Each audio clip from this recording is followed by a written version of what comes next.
गए।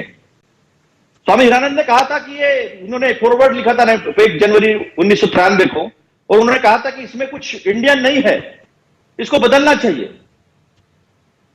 दीनदयाल उपाध्याय जी ने कहा था कि यूनियन ऑफ स्टेट्स में यूनिटरी होनी चाहिए, क्योंकि हम महाराष्ट्र गीत भी चलाते हैं, उसके बाद राष्ट्रगीत भी चलाते हैं। तमिलनाडु में इनके गवर्नर चले जाते हैं क्योंकि तमिलनाडु गीत गाया।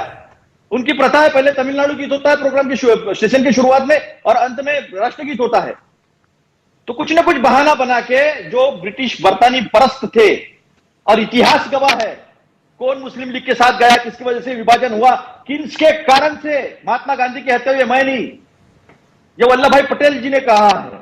अब मुझे बताइए, मैं एक उदाहरण देता हूं, बाकी लैटरल एंट्री का तो छोड़ दीजिए।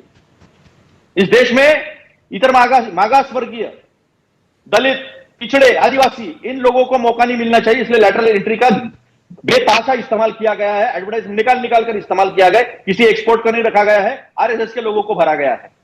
और सबसे ग्लेरिंग एग्जांपल, इस देश में लोकतंत्र को जब चीर किया गया, चीरहरण किया गया, जब इन्होंने चयन समिति चुनाव आयुक्तों की उसको बदलकर उसमें से चीफ जस्टिस ऑफ इंडिया को निकालकर अपने एक जूनियर मंत्री को बिठा दिया वहां पर। कैसा लोकतंत्र। जब हमने फॉर्म नंबर 6 और फॉर्म नंबर 7 और 5 बजे के बाद के डॉक्यूमेंट्स मांगे, हमने इलेक्ट्रॉनिक मीडिया इलेक्ट्रॉनिक एविडेंसेस मांगे, तो उसका 91 सेक्शन ही बदल दिया 2। और ऐसा कोई मांग नहीं सकता, कोई आ नहीं सकता है। और मसीह को तो हमने देखा है किस तरह से उन्होंने चंडीगढ़ के मेयर के चुनाव में किस तरह से लोकतंत्र को तार तार किया था, और सुप्रीम कोर्ट ने किस तरह से कहा था, यह भी हमने देखा है। तो आज चुनाव आयोग जो है या ईडी है, ईडी का और एक बता दूं मैं सुधांशु जी, वो भी चेक कर लेना। ईडी के जब शिवसेना टूटी और जो लोग गए गुवाहाटी, गुवाहाटी से गोवा, सूरत, सूरत से गुवाहाटी, गुवाहाटी से गोवा, गोवा से मुंबई आए, वो सारे लोगों को इनवर्ड आउटवर्ड के बिना नोटिसेस दिए गए थे, कोई रेड नहीं हुई बाद में। और जिनके ऊपर इनकम टैक्स की रेड हुई है, ईडी की रेड हुई है, उनकी कोई इंक्वायरी नहीं चल रही अभी, सारे मंत्रिमंडल में आ गए।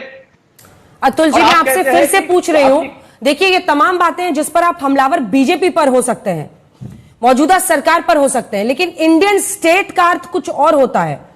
शब्द, एक शब्द इधर उधर होने से बहुत बदल जाता है।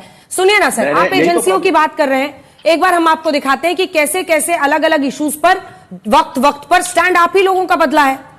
आइए सबसे पहले आपको दिखाते हैं कि राहुल गांधी का आरोप। राहुल गांधी कहते हैं कि चुनाव आयोग को खुद को पाक साफ करने की जरूरत है। आप ही की पार्टी के कई नेताओं ने कहा बीजेपी की जीत नहीं हुई, मशीन ईवीएम की जीत हुई है। उमर अब्दुल्ला कहते हैं सिर्फ हारने पर सवाल नहीं उठाने चाहिए। उन्होंने प्रशंसा भी की कि जम्मू कश्मीर में किसी बूथ पर धांधली नहीं हुई, सबसे अच्छा फेयर एंड बेस्ट इलेक्शन अभी तक हुआ है। अभिषेक बैनर्जी कहते हैं मुझे नहीं लगता ईवीएम में हेरफेर के आरोपों में कोई दम है। टीएमसी, ये सब आपके साथी हैं। उसके बाद से अगला बयान सुना दीजिए सुप्रिया सुले का। सुप्रिया सुले ये कहती हैं शरद पवार ने संघ की तारीफ की। सुप्रिया सुले ने कहा था मैं 4 बार ईवीएम से चुनी गई हूं, तो कैसे कह दूं कि मशीन गलत है। अब संघ पर आइए, राहुल गांधी का बयान आरएसएस फांसीवादी है, हमारी लड़ाई है। शरद पवार ने संघ की प्रशंसा की है। अब आप आ जाइए एजेंसीज, अडानी के मसले पर। डिंपल यादव कहती हैं हम ना सोरोस के मुद्दे के साथ हैं ना अडानी के मुद्दे पर हैं साथ में।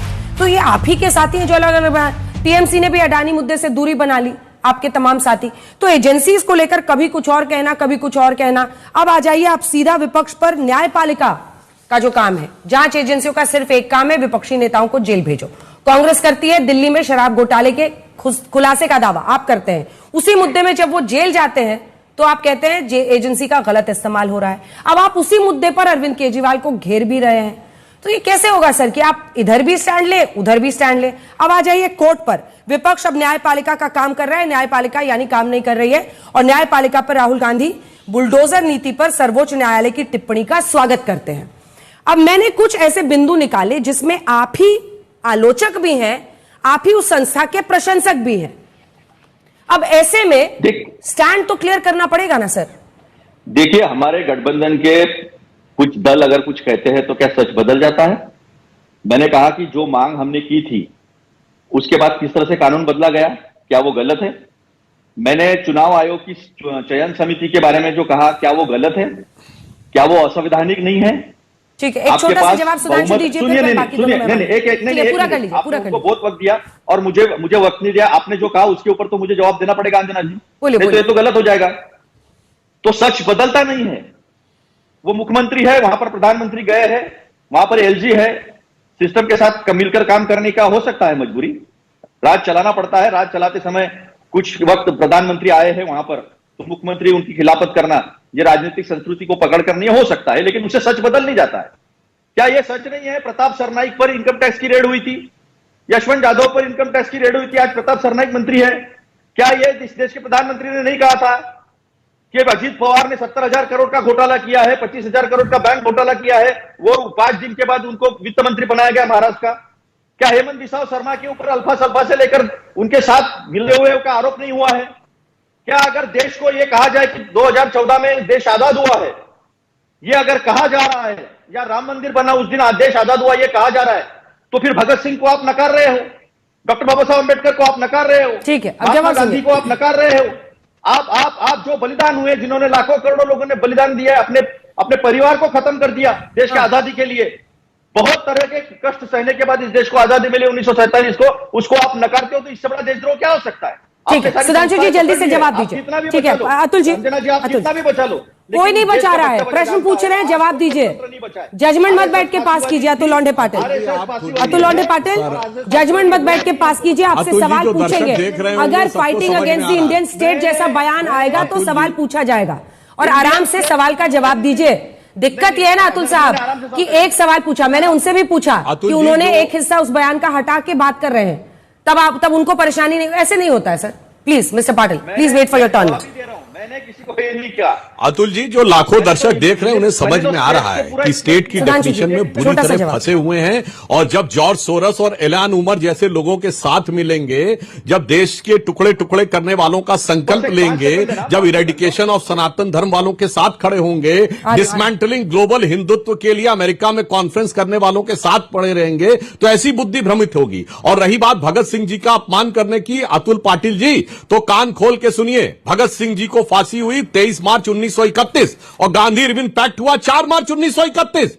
17 दिन पहले गांधी जी नहीं बात कर सकते थे कि भगत सिंह को फांसी न जाए, और इरविन ने अपने मेमोयर्स में लिखा है कि आई वॉज एक्सपेक्टिंग कि जब कांग्रेस का डेलीगेशन आएगा तो मुझसे सबसे पहली बात वो करेगा कि भगत सिंह, राजगुरु सुखदेव को फांसी क्यों दी जा रही है। मगर इरविन ने आश्चर्य व्यक्त किया कि उन्होंने कोई बात ही नहीं की। और उसके बाद छोड़िए, क्या भगत सिंह जी के अंतिम सभा में कोई कांग्रेस का नेता गया? और सुनिए, एक ही कांग्रेस का अधिवेशन है जिसके अध्यक्ष सरदार पटेल बने 1931 कराची।